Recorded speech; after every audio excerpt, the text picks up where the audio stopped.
லூக்கா 2:10 வாசிங்க. இப்ப அது எப்படி சொல்றாரு பாருங்க. தேவதூதனை பத்தி சொல்றாரு ஆண்டவர்.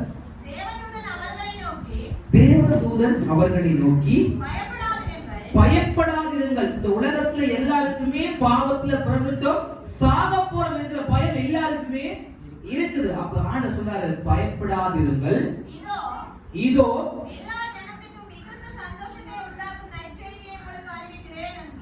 ஆமென் அல்லேலூயா. என்ன சொல்ற வேதம்? எல்லா ஜனத்திற்கும் மிகுந்த சந்தோஷத்தை உண்டாக்கும் நற்செய்தியை உங்களுக்கு அறிவிக்க வந்தேன். அல்லேலூயா.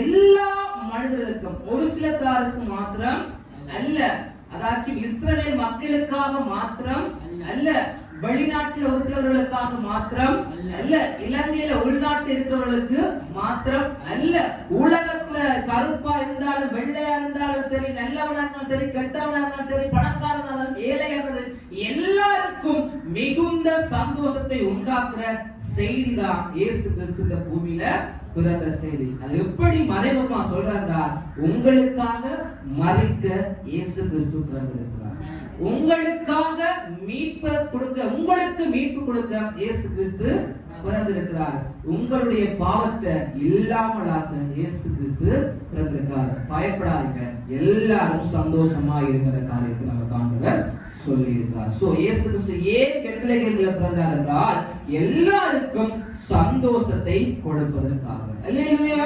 இந்த நாட்கள்ல நீங்கள் எவ்வளவு சந்தோஷமா இருந்தால் ரொம்ப சந்தோஷமா நீங்க இருக்க வேண்டும். ஆனால் நீங்கள் சந்தோஷமா இருக்க விடாமல் பிசாசானவர் இன்றைய நாட்கள்ல அநேக பிரச்சனைகளுக்கு பிரச்சனைகளை கொண்டு வந்தே கொடுத்து கொண்டு இருப்பார். நீங்க சந்தோஷமா இருக்கலாம்னு போவீங்க, அங்க வெயிட்டிங் லிஸ்ட்ல உங்களுக்கு பிரச்சனை ஆயத்தமாக இருக்கும். ஆயத்தமா இருந்த பிரச்சனை வரும், ஆனாலும் நான் சந்தோஷமா இருக்கேன்.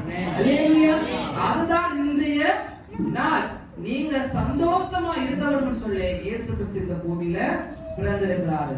சந்தோஷமா நீங்க எல்லாரும் இருங்க. இயேசு ஏன் பெத்லகேமில் பிறந்தார்? எல்லாருக்கும் மிகுந்த சந்தோஷத்தை கொடுப்பதற்காக பெத்லகேமில் பிறந்தார்.